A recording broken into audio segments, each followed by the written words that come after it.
रात 12 बजे का समय है। चारों तरफ घोर अंधेरा और सन्नाटा है। हर रोज की तरह आज भी रमेश रात के अंधेरे के बाद घूमने निकलता है। तभी एक तेज रफ्तार ट्रैक्टर रमेश को बाल बाल बचाते हुए उसके बगल से गुजरता है। ए भगवान, अब तक तो मैं मर ही गया होता। रमेश अभी परेशान सा सोच ही रहा होता है कि तभी पुलिस की गाड़ी ट्रैक्टर का पीछा करते हुए पीछे से आती है। क्यों भाई, ठीक हो? कहीं चोट तो नहीं लगी? हाँ जी सलाम साहब। नहीं, ज़्यादा कुछ चोट तो नहीं लगी, पर किस्मत ठीक थी जो मैं बच गया, वरना आज तो मैं कुचल ही गया था। किस्मत तुम्हारी अच्छी है जो बच गए, वरना इस ट्रैक्टर के सामने जो आता है वो मरता ही है। अब तक 100 से ज्यादा लोगों को मार चुका है ये ट्रैक्टर। पूरे 6 महीने से इसके पीछे लगा हूँ। न इसके ड्राइवर का पता चलता है न इसके मालिक का। हे भगवान, तुमने तो बचा लिया मुझे। ओ भाई, चलो भागो यहाँ से। भगवान का ध्यान यहाँ से घर जाकर करना। मरना है क्या? चलो भागो यहाँ से, यह ट्रैक्टर कभी भी वापस आ सकता है। चलो भागो यहाँ से। इतना कहकर पुलिस की गाड़ी तेजी से आगे बढ़ जाती है और रमेश दौड़ते हुए अपने घर आ जाता है।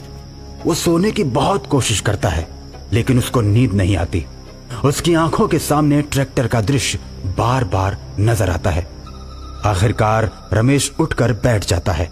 अरे, ट्रैक्टर तो एकदम मेरे पीछे आ रहा था, फिर उसने मुझे कुचला क्यों नहीं? पुलिस वाला तो कह रहा था कि ये 100 से ज्यादा लोगों को कुचल चुका है, फिर उसने मुझे क्यों छोड़ दिया? कुछ तो राज है। सुबह जब रमेश अपने ऑफिस जा रहा होता है तो रास्ते में भीड़ देखकर रुक जाता है। उतरकर देखता है तो फुटपाथ पर 4 लोगों की लाश पड़ी हुई है और भीड़ ने घेर रखा है। अरे भैया, ये किस गाड़ी ने कुचला इन लोगों को? भाई साहब, पता नहीं किस गाड़ी का काम है, लेकिन कुछ लोगों ने ट्रैक्टर की आवाज़ सुनी थी। अब वैसे ही ये कितने बजे का काम है? पता नहीं साहब, हम तो थके हारे आते हैं और खाना खाकर सो जाते हैं, लेकिन कुछ लोग बता रहे थे कि ये रात को 12 बजे का हादसा है। अच्छा, तो ये बात है, अब मैं समझा। पता नहीं साहब, इन भिखारियों से किसी को क्या दुश्मनी हो सकती है। रमेश और आदमी बात कर ही रहे होते हैं कि तभी पुलिस की गाड़ी आ जाती है। क्यों भाई, क्या पूछताछ हो रही है? नहीं, कुछ नहीं साहब। वो तो मैं ऑफिस जा रहा था तो ये भीड़ देख के रुक गया। भाई, तुम रात को भी मिले थे और फिर मिल गए। अजीब सा है, ट्रैक्टर भी तुमको नहीं छू पाता और बेचारे भिखारियों को कुचल देता है। तुमसे तो पूछताछ करनी ही पड़ेगी। अब तुम्हें थाने बुलाना पड़ेगा। नहीं साहब, मुझे तो ऑफिस जाना था, मैं तो बस यूं ही भीड़ देख के रुक गया। मैं जा रहा हूँ सर, मैं जा रहा हूँ। इतना कहकर रमेश ऑफिस के लिए निकल जाता है। सिपाही, इस आदमी पर नजर रखना, इसका संबंध कुछ न कुछ जरूर खूनी ट्रैक्टर से है। उधर रमेश ऑफिस जाते समय और शाम को आते समय पुलिस वाले और ट्रैक्टर की ही बात सोचता रहता है। फिर से रात को सोने की कोशिश करता है, लेकिन नींद नहीं आती और सोचता रहता है। तभी अचानक उसे अपने दोस्त के साथ हुई घटना के बारे में याद आता है।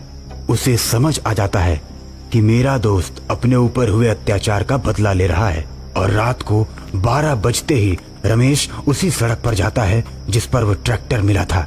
रमेश बीच सड़क में खड़ा हो जाता है और तभी खूनी ट्रैक्टर तेज रफ्तार से आता हुआ दिखाई देता है। थोड़ा पास आने के बाद वो हॉर्न बजाना शुरू कर देता है, लेकिन रमेश नहीं हटता और आखिरकार खूनी ट्रैक्टर को रुकना ही पड़ता है। ट्रैक्टर के रुकते ही उसका दोस्त कमलेश उतरता है, लाल लाल आंखें और नीला चेहरा। रमेश, तुम मेरे रास्ते से हट जाओ, मुझे अपना बदला पूरा करने दो। नहीं कमलेश, तुम गलत कर रहे हो। तुम बेगुनाह लोगों को नहीं मार सकते।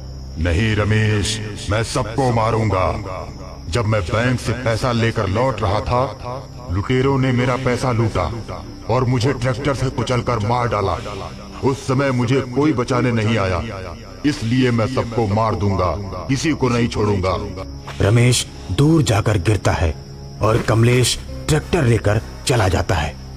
भाई, मैं तुम्हें ही कातिल समझ रहा था, लेकिन तुम तो बेगुनाह हो।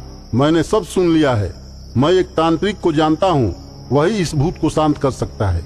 अब रमेश और इंस्पेक्टर उस तांत्रिक के पास जाते हैं। सारी बात सुनने के बाद तांत्रिक बोलता है, ठीक है, मुझे उस जगह ले चलो जहाँ से वो खूनी ट्रैक्टर गुजरता है। रात को 12 बजे रमेश, इंस्पेक्टर और तांत्रिक उसी रोड पर आ जाते हैं और थोड़ी ही देर के बाद खूनी ट्रैक्टर तांत्रिक की तरफ आता है। तांत्रिक उसे अपनी शक्तियों से रोक देता है। ट्रैक्टर के रुकते ही कमलेश उतरता है और तांत्रिक पर हमला कर देता है। मेरे रास्ते से हट जा तांत्रिक, नहीं तो तुझे भी कुचल दूंगा। तू मुझे नहीं कुचल सकता, लोगों को मारना छोड़ दे वरना मैं तुझे अपना गुलाम बना लूंगा। और तांत्रिक को मारने के लिए जैसे ही बढ़ता है तो तांत्रिक एक ही मंत्र में कमलेश को अपने कमंडल में कैद कर लेता है। रमेश और इंस्पेक्टर दोनों खुश हो जाते हैं और तांत्रिक को धन्यवाद देते हैं।